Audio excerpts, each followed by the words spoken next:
अस्सलाम वालेकुम। आप देख रहे हैं इत्तिहाद टीवी न्यूज़। आज जुमेरात 8 फरवरी 2024 और चांद की तारीख़ है 27 रजब 1445 हिजरी। पेश हैं आज की अहम खबरें। सीनियर क़ायद BRS मिस्टर बीरैया यादव ने MLC कल्वाकुंटा कविता से मुलाकात करते हुए मेदक MP टिकट के लिए तायद व हिमायत करने की ख्वाहिश की, जिस पर MLC कल्वाकुंटा कविता ने मुस्बित जवाब और तयख्खुन दिया।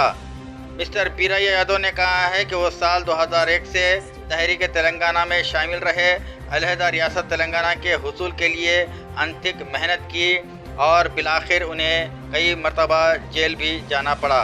वज़ीर-ए-आज़म मिस्टर बीरैया यादव ने साबिक़ रियासती वज़ीर और रुकन असम्बली नरसापुर सुनीता लक्ष्मा रेड्डी से भी उनकी क़यामगाह वाक़ हैदराबाद में मुलाकात करते हुए मेदक MP टिकट के लिए तायद व हिमायत की ख्वाहिश का इजहार किया, जिस पर सुनीता लक्ष्मा रेड्डी ने मुस्बित जवाब दिया।